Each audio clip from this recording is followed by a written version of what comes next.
Professeur Simon Benita, bonjour. Vous dirigez l'Institut de pharmacologie, je crois, de l'USJ. L'Institut de la recherche du médicament. Vous pouvez nous donner plus de précisions en fait sur ce que ça représente en fait? D'accord. Alors, l'Institut sur la recherche du médicament, c'est au fait les 3 anciens départements de recherche qui constituaient l'école de pharmacie à Jérusalem, qui fait partie de la faculté de médecine de l'université de Jérusalem. On avait un département de pharmacologie, un département de chimie médicinale et un département de galénique. On a aboli ces 3 départements pour n'en faire qu'un seul centre de recherche interdisciplinaire. La raison est très simple. Aujourd'hui, on ne peut pas approcher un problème de science simplement basé sur une seule matière. On est obligé de travailler, et ça a été très bien prouvé aujourd'hui. Il faut faire un travail interdisciplinaire pour essayer de faire une recherche et élucider certains points, que ce soit dans la périphérie du corps humain ou que ce soit dans le cerveau. Alors, pour pouvoir permettre aux gens d'avoir des affinités et de se réunir autour des thèmes de recherche, on a aboli ce qu'on appelait, nous, les barrières administratives. C'est très bien, c'est une très bonne démarche. Alors votre domaine de technologie préféré, c'est varié? Moi, je travaille surtout dans les nanotechnologies, ça fait plus de 30 ans.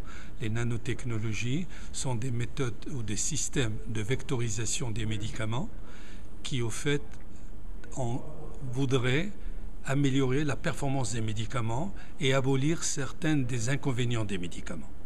Alors au début, on n'était pas tout à fait certain, mais ces nanotechnologies ou ces nanoparticules aujourd'hui qui sont de la taille de 100 nanomètres, voire parfois même moins, mais surtout entre 100 et 200 nanomètres, elles ont des propriétés, si elles sont bien ciblées, alors je répète, si elles sont bien ciblées et arrivent à adhérer à la muqueuse intestinale, à pénétrer et à pouvoir arriver dans le sang.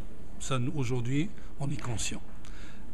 Ce qu'on ne sait pas, c'est en fonction des formules, et là c'est une difficulté, la quantité qui passe peut être petite, voire même très importante. Donc c'est déjà du cas par cas.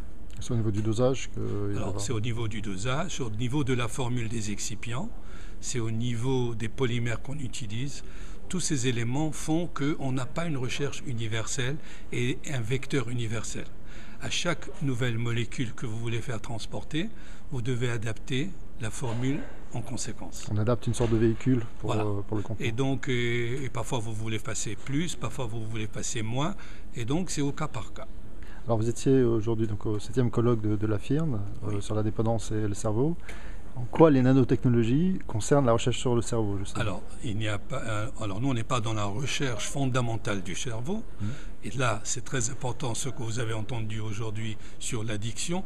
Les chercheurs travaillent sur le mécanisme pathophysiologique ou pharmacologique de l'addiction.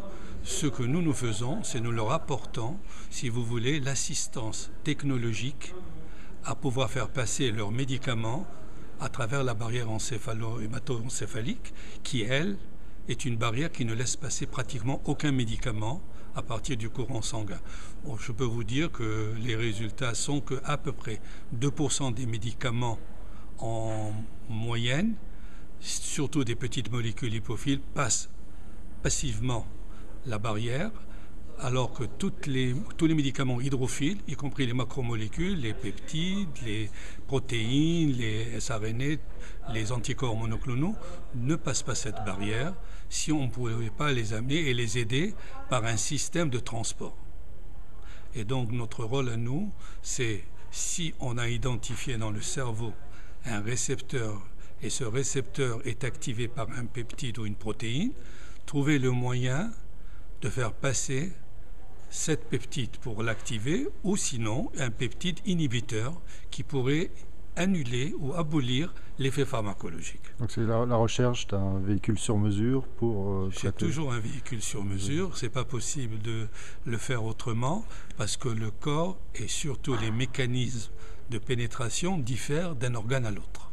Alors la bonne nouvelle, c'est qu'il y a des découvertes importantes qui ont été faites, des brevets déposés récemment. Alors récemment, on a eu des molécules qui ont été identifiées par certains de nos collaborateurs en pharmacologie qui pourraient aider En partie, mais on est vraiment d'une phase initiale préliminaire qui pourrait abolir l'effet de la cocaïne, de la morphine, de l'addiction et surtout l'effet de récompense senti par le cerveau qui, bien sûr, incite au besoin et à la consommation.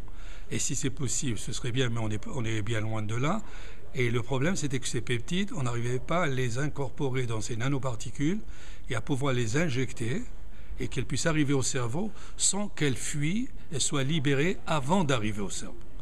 Parce qu'elles sont très hydrophiles, très solubles dans la phase aqueuse. Et bien sûr, on injecte une quantité minime et la dilution est telle que le polymère qui englobe et qui enrobe cette peptide n'est pas assez puissant pour la retenir à l'intérieur de ce noyau.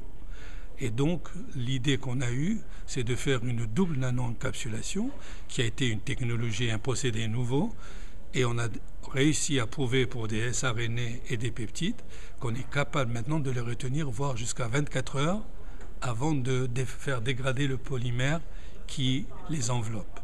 Et ça a été bien sûr une innovation et un brevet vient d'être déposé par l'Université de Jérusalem par l'intermédiaire de sa société de transfert de technologie Yissoum. Il a été déposé le mois dernier et donc maintenant on est capable d'en parler et de pouvoir le publier.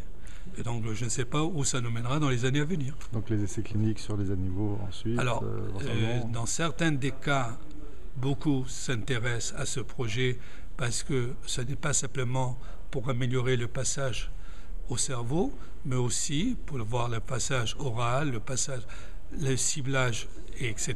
Donc on a déjà des études d'animaux de fait dans le cadre des molécules pour la voie orale. C'est pas encore des peptides, ce sont d'autres molécules pour le cancer. Et on est en phase de toxicité. Et si tout va bien, et on ne voit pas de toxicité importante d'ici 6 mois, je pense qu'une étude chez l'homme pour la première fois est programmée dans les 12 mois à venir. Bravo, félicitations et merci beaucoup.